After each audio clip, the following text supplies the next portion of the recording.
Hello everyone, my name is Nikhil Verma and I welcome you back to the revision classes of Indian Financial Services. We are currently solving illustrations from third module. In the last video, we solved an illustration from lease's point of view or lessee's point of view. Today we are going to solve an illustration from leaser's point of view.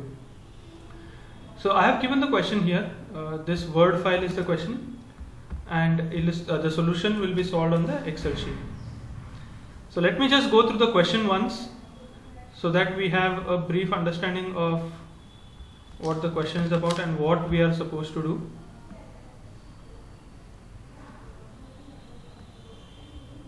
I hope it is visible to you guys. Let me just make the adjustment. Yeah. So I'll just read it out for you. Mrs. Bharti Leasers are considering a lease proposal to Uma Associates. That means we are looking from the point of view of Bharti Leasers, Messrs. Bharti Leasers it should be. Right, so Messrs. Bharti Leasers are considering a lease proposal to Uma Associates. Uma Associates wants to procure the asset on lease from Bharti Leasers. The agreement between them provides the following details. You are required to suggest them whether the proposal brings profit to them or not.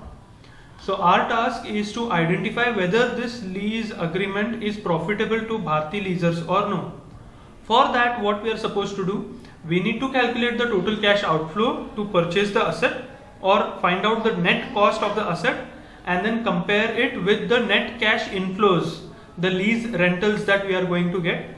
We will have to find out the present value of the net cash inflows of the lease and find out if the present value of cash outflow when compared to the present value of cash inflow is less or more. If the outflow is more than the inflow, then the lease is not profitable. If the outflow is less than the inflow, then the lease is profitable. The details that they have given is the cost of the asset is 20 lakhs, average cost of capital is 15%. That is, if we borrow this 20 lakhs from if we borrow this 20 lakhs from the market, we'll have to pay 15% interest. Depreciation allowed at 20% on reducing balance method. So we'll have to calculate depreciation also on reducing balance method. Life of equipment is 5 years. Tax concession by government at 10% of asset cost.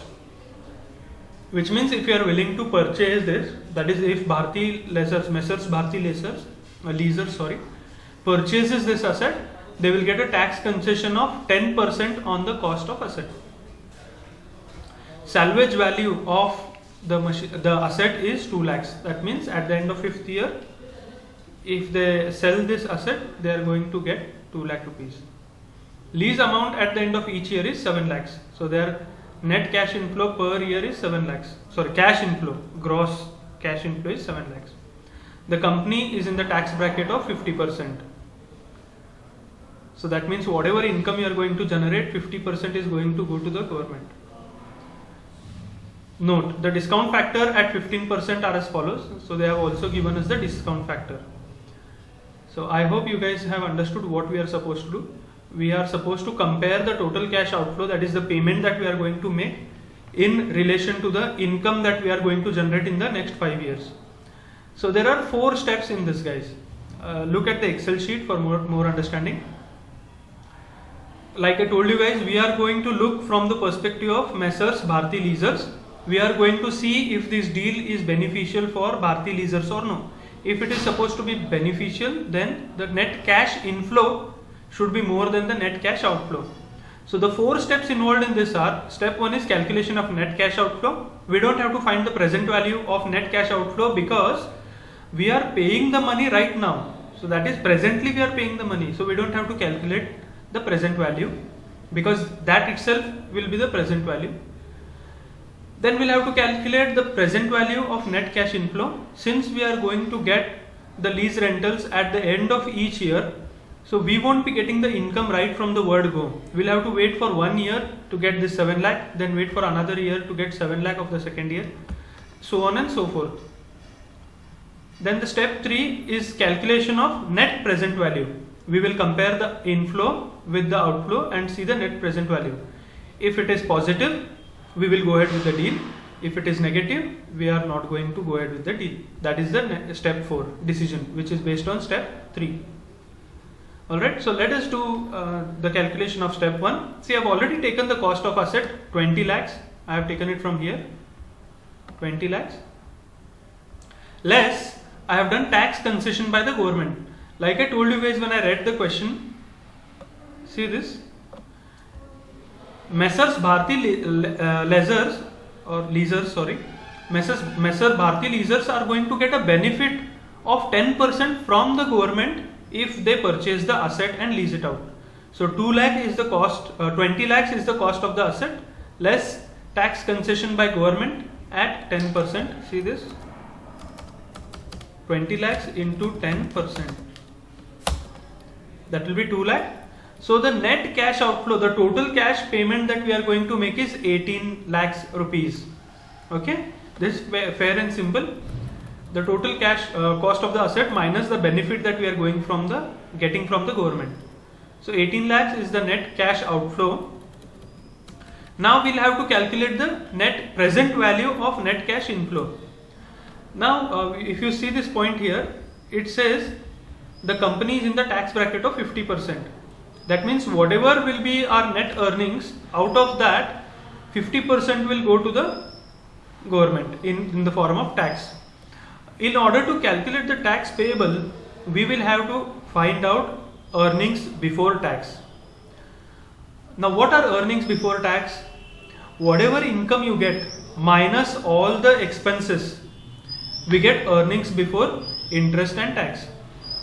What are those expenses that are incurred? Whatever expenses the company will have. Apart from that, we are going to look at the specific expenses of the asset. In this case, there is one expense that we record in the books of accounts, that is depreciation. Depreciation needs to be charged before charging any interest or tax. In this case, there is no interest because they have not told us whether the money is being borrowed from the industry, or sorry, from the capital industry. So we are not going to calculate interest. So before charging for tax, we will have to get rid of expenses, that is depreciation. And depreciation is charged at reducing balance method. Here it is, that is 20% per annum. So let us calculate depreciation separately here. Give me just a minute, guys.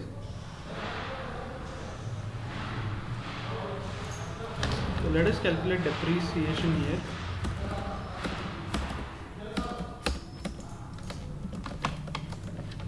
Year 1, the value of asset is 20 lakhs. Depreciation will be 20% of this. So 40,000. For second year, the value of asset, depreciation. This is year 2. 16 lakhs will be the value of asset for the second year. Again 20% of it into 20%. Then for third year, 16 lakhs minus the depreciation of 3,20,000. 12,80,000 will be the value of machinery, the asset. I am going to do the calculation for all 5 years.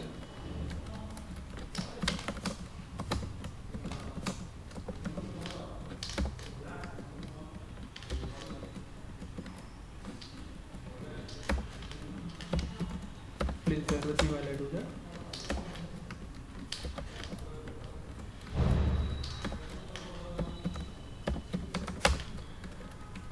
So we have got the depreciation amounts here on reducing balance method.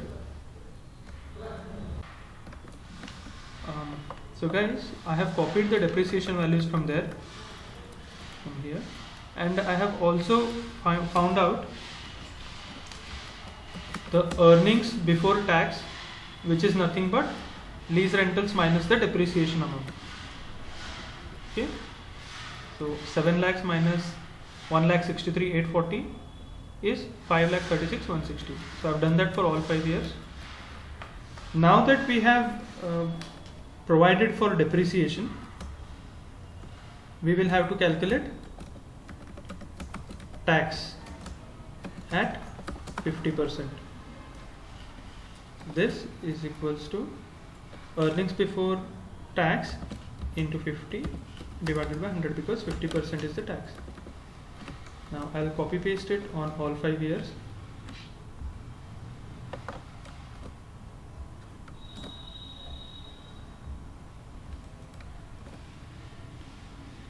Okay, so that will give us earnings after tax, which will be earnings before tax minus tax.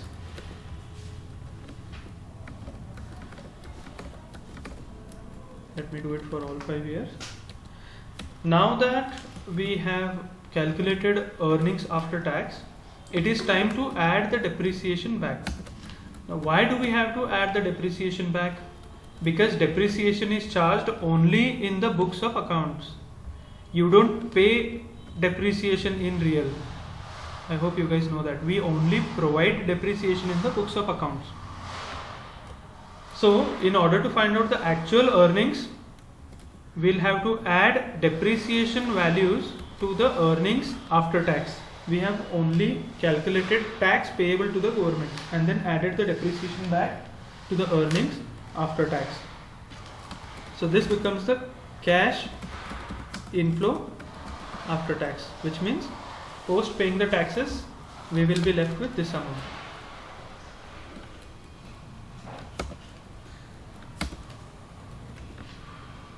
So do this for all 5 years.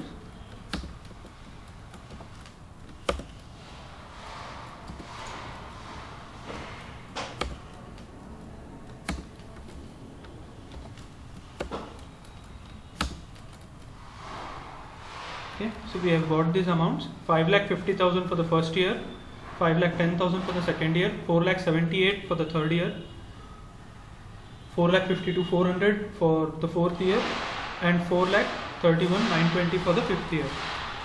Now we will have to calculate the present value of the cash inflow for all 5 years, which is at 15%.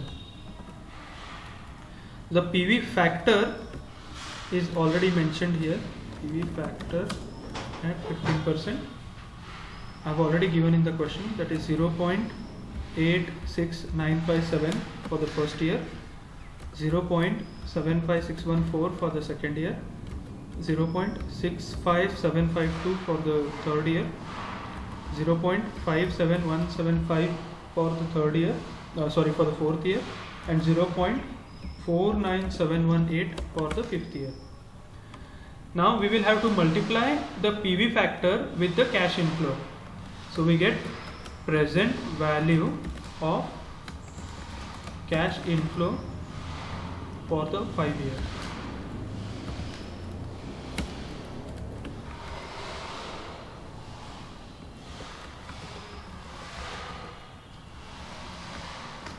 Okay. Once we get the value, we will have to do the total cash inflow. Total cash inflow is the sum of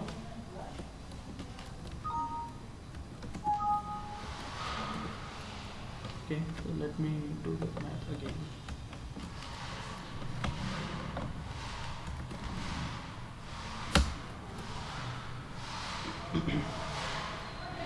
So the sum total of the cash inflow of 5 years is 16,51,591.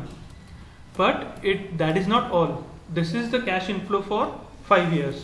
We are also going to get a cash inflow of 2 lakh rupees as salvage value if we sell this asset at the end of 5th year. So we'll have to find out the present value of that as well.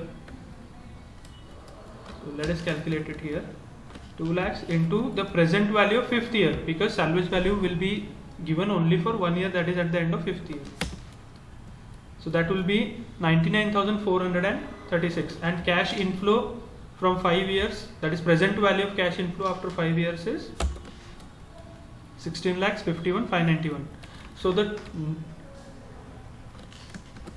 present value of total cash inflow is 17,51,027 rupees. Okay. I'm sorry if there is a disturbance in the background. I request you to kindly ignore it.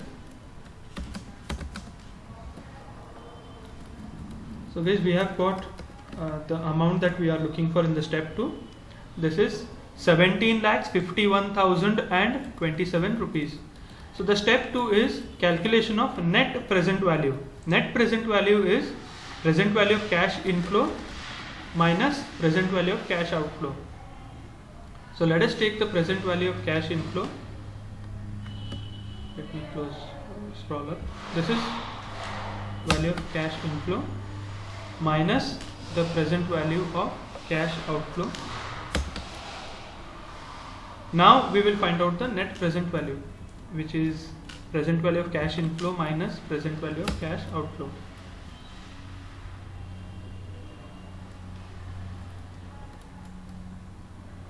Oh, I'm sorry guys, I have done a mistake here. The present value of cash inflow is 17,51,027 rupees and present value of cash outflow is 18 lakhs. Sorry about the confusion. So the net present value that we have got is negative value of 48,972.